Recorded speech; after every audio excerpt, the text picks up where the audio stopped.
do make time whenever I can, especially when I really feel I need it, because I know the benefits of it. I've been meditating for many years. When I meditate, I'm more myself. That's a good way of putting it. And I frankly, now that we're having this conversation, I feel like I want to change the name of meditation to sacred silence. I want to make time for some sacred silence. I like that. I like that too. I think people can maybe identify with that, in a more meaningful, richer way. Years ago, I started really looking into indigenous cultures and their belief systems, whether it's Maori or, Aboriginal. Because you spend part of your year you spend in New Zealand. In New Zealand, yeah. So, yeah. Mm-hmm. So Maori, Aboriginal, Australian, Native American, North, South America. And the more I read, the more I realized that they are very much linked to each other, even though these societies never physically met each other because there was not that type of transportation at the time.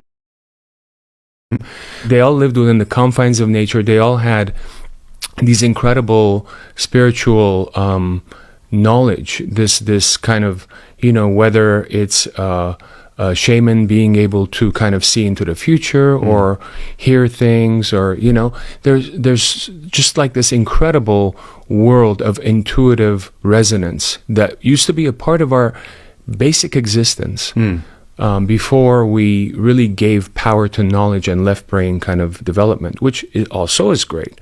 I actually hate the word God. I love the word. I love the combination of the spirit that moves through all things and creator. It kind of just makes more sense, and that's Native American. That's totally. And that I want. Let's stay on this for a little bit, because that was really important to my journey as well. And in my first book, The Bassoon King, I talk about Wakantanka, the Lakota idea of the great mystery, and I really couldn't get with God. God was just too loaded for me. Yeah. But Wakantanka, the great mystery, this force that rides through all things, that this cosmic energy that's beyond time and space and is inherent in nature and has zero personification. And I think that's one of the things. There's so much that we could learn from indigenous spirituality, but one of the things is that a higher power or creator or creative force, it's never a dude. No. It's never just like a guy. It's never Zeus, No. And I call it in Soul Boom Sky Daddy. It's never like a Sky Daddy. It is like the Great Father, but it's not pictured as like a guy with an agenda. Right. I think monotheism brought that whole paternalistic worldview. Yeah. Right. Like, and even before then, you're right. Whether it's the 12 gods of Sumer or 12 gods of Greeks or the Romans, it was very much based on that.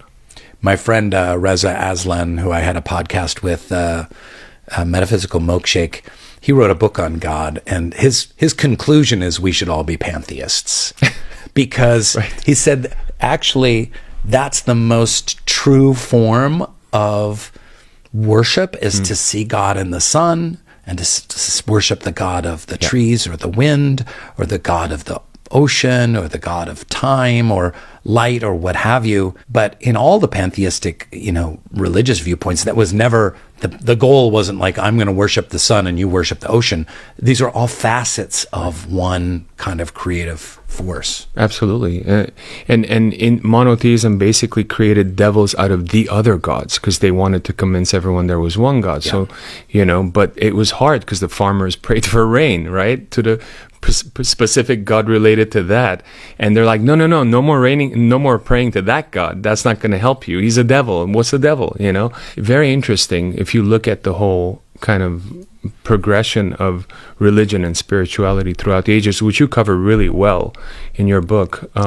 It's very, very interesting. I like how you draw parallels in your book too, with the quotes that you do from each of them based on specific ideas, be it love or any other moral kind of issue. Is prayer ever part of your sacred silence, or is it just contemplation? I've kind of over time developed a unique meditation technique that encompasses prayer. It encompasses gratitude, like giving gratitude in the mornings especially, body awareness, and transcendental meditation. It's like a mixed thing. And you should patent that. You could You can make some coin, bro. Make some coin, right? That total antithesis to spirituality. Perfect. Thank you. How do I cash in? Yeah. So, it's just whatever works for each person, I think, What does the prayer component of that practice look like? I'm just intrigued because... Visualization. Okay. To me, the power of prayer is visualization. It's aiming to be a better version of yourself for everyone around you and the planet. That's literally it. In the Baha'i Faith, there's a quote that I've used quite a bit in interviews, and it's about how art is the same as prayer. So the idea that prayer is service, prayer is acts of kindness, prayer is connection, and prayer is invention. And part of invention, because you're emulating that great creative divine force of creating the universe out of nothing. The fashioner is one of the titles of God. And when you fashion, because you do a lot of fashioning. So you fashion poetry. You've even got jewelry now. Is that right? I used to, yeah. Okay. I have. You've done poetry, you've done jewelry, certainly songwriting, Right. painting, Yeah. and now books as well.